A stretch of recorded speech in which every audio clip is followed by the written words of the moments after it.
Em nome de Patris et Filii et Spiritus Sancti. Então, caríssimos, estamos aí na quinta-feira da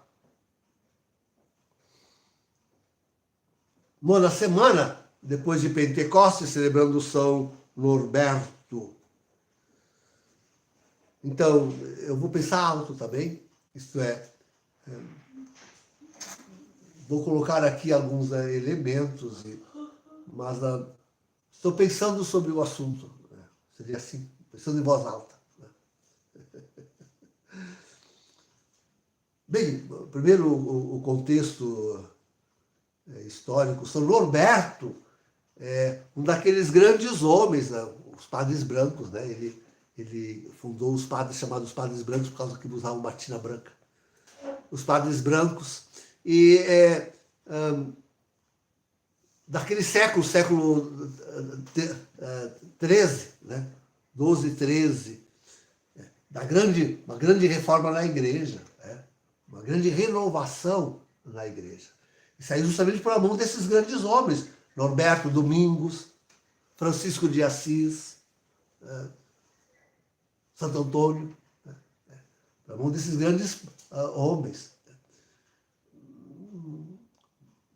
Padres pela maioria, mas não Francisco, hein? Francisco não quis ser ordenado. A caro custo aceitou ser diácono. A caro custo, não resistiu. Ele não queria ordem nenhuma. Não se sentia digno. Não se sentia digno. Então, mas esses homens formaram grandes famílias religiosas, grandes ordens religiosas, pregadores, sobretudo pregadores. Exímios pregadores. E que saíam pelo mundo afora a angariar discípulos, os seguidores, e a combater as heresias, todos aqueles que, enfim, atacavam a igreja, saíam da igreja. Então, e vieram para o Brasil, né? Vieram para o Brasil, pregaram aqui. Assim, temos que citar também, entre eles, é bom citar Santo Inácio de Loyola. Um pouco mais tarde. Muito bem. Mas, e hoje, bem, nunca, jamais, como hoje, sente-se a necessidade de, eu não gosto de dizer isso, de reforma, né? Mas sabe, digo melhor então, eu estou pensando, não se esqueça que eu estou pensando alto. Aliás, eu sempre penso alto nos meus sermões, né? Mas, enfim, sente-se percebe-se a crise na igreja, como jamais houve. Percebe-se a igreja em estado de crise, como jamais ela esteve, numa crise tão profunda, tão grande.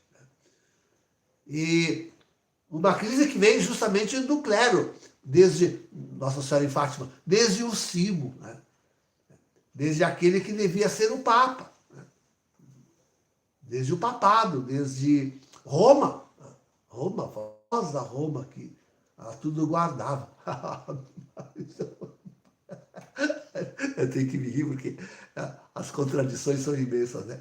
Estão lá, convidaram vários teólogos de toda a parte do mundo para agora se sentarem sobre todo o trabalho, elaborar um documento de proposta para o documento final do sínodo da sinodalidade. Estão todos em Roma, trancados a 7 chaves.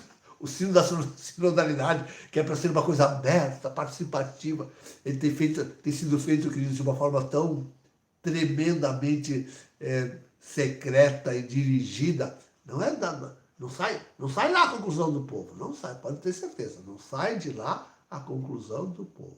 É tudo muito bem dirigido, direcionado e muito oculto. Sabeis que, desculpa, agora já... Mas, enfim, só um intervalo aqui. Nas reuniões, aquelas que Francisco fez acontecer na sala Paulo VI, com mesas redondas, né? Ele colocava em cada mesa um moderador. Né?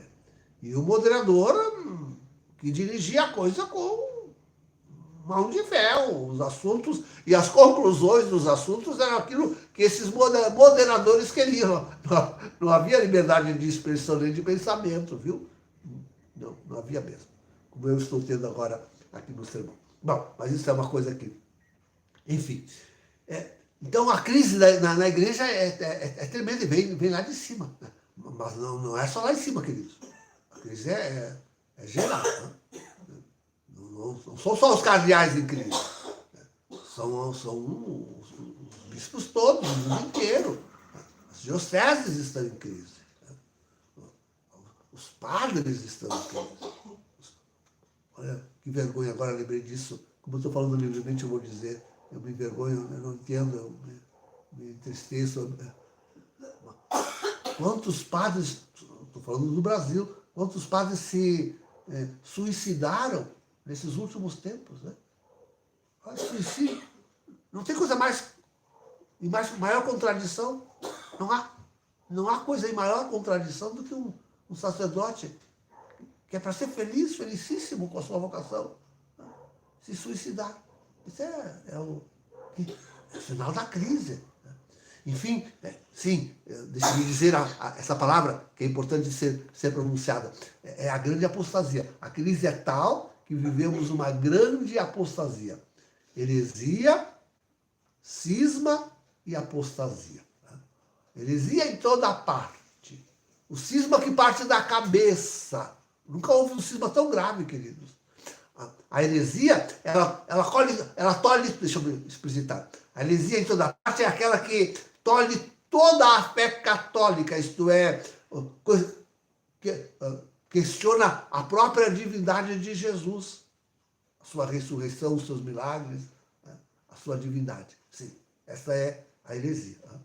O cisma vem desde no novo e pior cisma do que esse, que vem da cabeça. É aquele que devia ser o Papa. Esse que é o grande cismático que rompe com o papado, destruindo o papado. É o que ele está fazendo. Que rompe com a instituição criada por Cristo, que é o sacerdócio. Bispos e padres, os profetas do Novo Testamento, rompe com eles, com esse sino da sinodalidade. Quer romper com eles. Quer romper com isso, com o papado, com o sacerdócio. Rompe e destrói a igreja inteira, porque não quer absolutamente que se convertam, que os fiéis sejam fiéis. Não quer. Para mim é simbólico aquela descida dele aos túmulos lá, da cripta de São Pedro, encontrar um menininho, ele passando, o menininho de mãos postas, ele foi lá, não faça esse gesto, para que esse gesto? Não podia ser piedoso o menino. Isso é sintomático. Então, cisma como jamais, heresia, cisma e apostasia, por causa que, bom, quando ele manda fechar as igrejas, né, naquele problema, quando ele manda fechar as igrejas, a debandada é geral. A indiferença para com a religião católica é imensa. Queridos, para nossa vergonha, hoje aqui no Brasil, quando vai se citar religiosos, se fala em pastores e padres. Primeiro se citam os pastores. Né? É essa gente que pega a Bíblia, bota debaixo do braço e sai aí a dizer o que não entende. Do que nada entende. O povo vai atrás. Porque os padres brasileiros, tudo da teologia da libertação, da grande heresia da libertação, só sabiam falar, só sabiam falar em política, em revolta, só sabiam falar. Né? Então, credo, que horror! Grande apostasia, uma grande indiferença religiosa. Bom, depois desse tipo de heresia, depois desse tipo de cisma, Quem poderia esperar, senão isso, uma indiferença religiosa imensa, né? Que atingiu o próprio clero, né? Quando eu estava em Roma, eu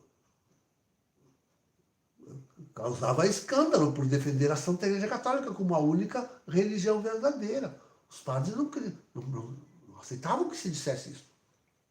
Né? Não aceitavam que se dissesse isso. Quando eu defendia, não, só a única igreja verdadeira, a única igreja onde os homens se salvam é a Santa Igreja Católica, não se chega no céu sem ser católico. Mas isso punha eles em polvorosa. Né? Em polvorosa. Não pode dizer isso, padre. Não se diz, não é verdade isso. Não. Os próprios padres. E lá tem padre. Lá eu tinha padres de todo mundo, contato com padres de todo mundo. E só tinha contato com padres, muitos padres. Muitos padres. É impressionante, impressionante. Então, é a grande apostasia. Então, para a grande crise, vivemos uma grande crise, uma crise inaudita, jamais acontecida na igreja. E agora, né, o que se espera? O que se pode esperar? Porque as profecias falam de um grande homem. Aliás, eu já ouvia comentadores dizendo, eu não me lembro mais de onde é que tiram essa profecia, mas, enfim, o que se diz aí, os videntes, confidentes e não sei o que mais, entes, falam de uma pessoa muito forte que vai defender os fiéis, os católicos, e vai, de alguma forma, restaurar a sagrada religião. Dizem muitos comentadores, dizem que não é do clero, que é uma pessoa leiga. Né? Uma pessoa leiga, não é do clero. Eu já falei aqui do protagonismo laico, né? Porque, de fato, a gente não reconhece muitos sacerdotes, não ao menos naquela posição forte, firme, única, coesa, que eu assumo. Né? Não encontro isto. Não encontro isso. Sim, então, o protagonismo dos leigos. Né? Será necessário, sem dúvida, nos pequenos grupos, naqueles restos de pessoas que vão se salvando aqui e ali. Né? O protagonismo leigo é uma coisa muito importante, sempre foi, sempre foi. Eu lembro de uma senhora, paroquiana minha, e que fazia parte do nosso grupo, agora já falecida, que no seu edifício, ela, a única católica, aquela que vinha na missa, era a ministra da comunhão, católica mesmo, né? Aquela era católica. E, então, tudo que acontecia no edifício, era ela que recorriam, todos que recorriam a ela, né? Todos recorriam. Conselho, pedido oração, batismo, sacramentos, enfim, e todo o edifício, quando tinha alguma coisa de religião para recorrer, recorriam a ela, né? A ela.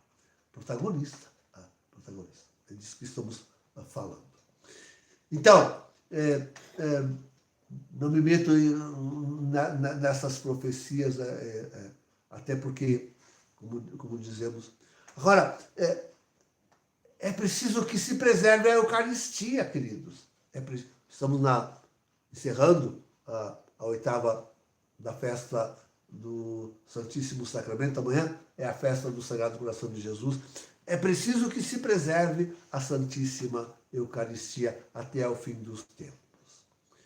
Então, seja como for, queridos, seja como for, alguns padres, alguns terão que se conservar na fé, na verdadeira religião, né? E celebrando missa válida, ilícita, né? Missa válida e lícita. Né? Então, é preciso uma esteira de padres. Né? E alguns videntes Nossa Senhora mesmo estaria chamando de os padres de batina. Não gosto muito da expressão, porque eu tenho encontrado padres de batina, aliás, padres de batina só por serem conservadores, padres de batismo de batinas só por serem uns só por serem conservadores, outros por serem sede-vacantistas.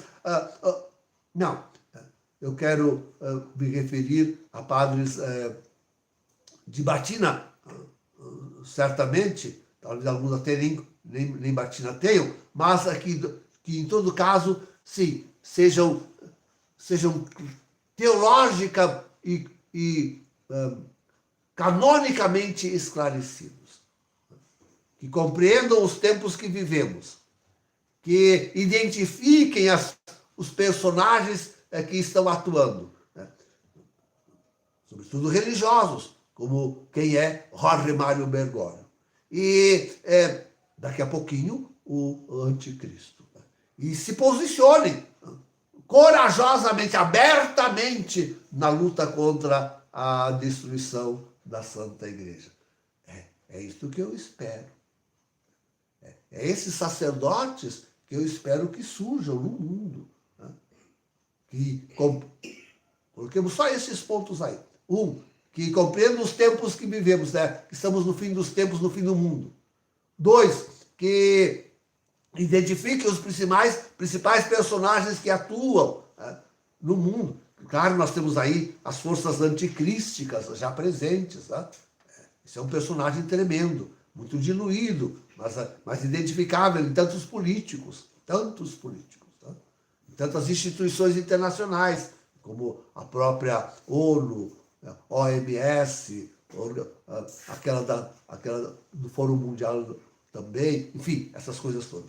Então, sim, sacerdotes assim, mas, sobretudo, religiosos, identifiquem o falso profeta. Identifiquem o falso profeta de Apocalipse 13, 11 e seguintes. Né? Por enquanto, né? Mas estejam aí atentos para a apresentação do anticristo. Né? Estes pontos. E por isto, se conservem fiéis, procurem a fidelidade. A gente não precisa ser o mais fiel dentre os fiéis, mas a gente está se esforçando, né, de não deixar o pecado tomar conta, de não deixar